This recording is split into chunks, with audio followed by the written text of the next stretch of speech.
Big trade news just dropped, and TJ Hawkinson is now being traded to the Minnesota Vikings, which is weird because we've got an interdivision deal here, but it makes sense for both teams. Irv Smith is currently dealing with an injury, has a 13% target share, so there's a very good chance a lot of that transfers to him, if not more. There's more than likely going to be a transition period for Hawkinson.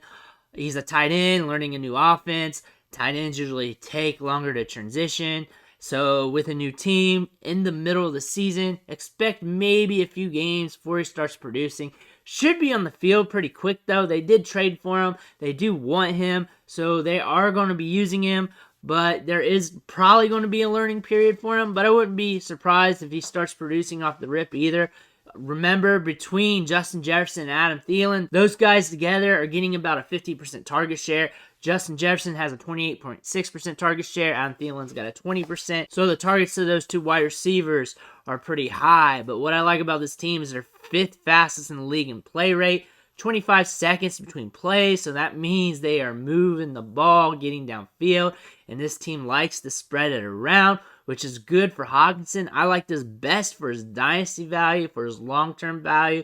On the short term here, and I'm talking about like the next couple weeks, you may be wanting to stream, or you might be starting him regardless, because the difference between a tight end 25 and the tight end 12 to 10 or whatever from a week-to-week standpoint is usually like 5 fantasy points or less, 8 or less. It's not much, so you may want to start them anyways and not care. It really depends on what you have and what's available on waivers and what do you want to do with your team. On the Detroit side here, I love this for Amon-Ra St. Brown. TJ Hawkinson owns the short to intermediate portions of the field, and that's just going to be more to Amon-Ra because that's also where he lives too. He gets a 24.9% target share, so it's really hard for him to get much more, but this could create more opportunities for him.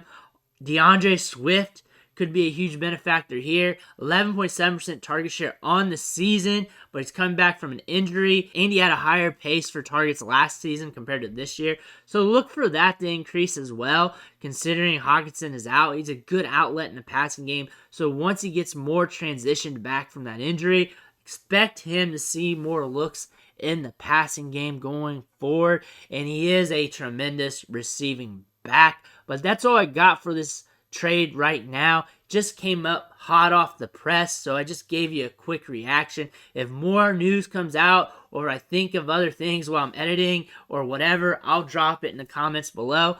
But feel free to drop what you're thinking below in the comments as well. Are you in on Hawkinson even more? Are you a little skeptical? Let me know. I want to hear about it. But make sure you hit that subscribe button on the way out. It's only going to help your fantasy season going forward. I'm with you when the news drops. I'm dropping quick videos on that. Also, waiver wire content, trade content, whatever I can think of. You're getting 3-4 videos a day almost for free, and I'm here to help you out. I want to thank you for watching, and I'll catch you on the next video.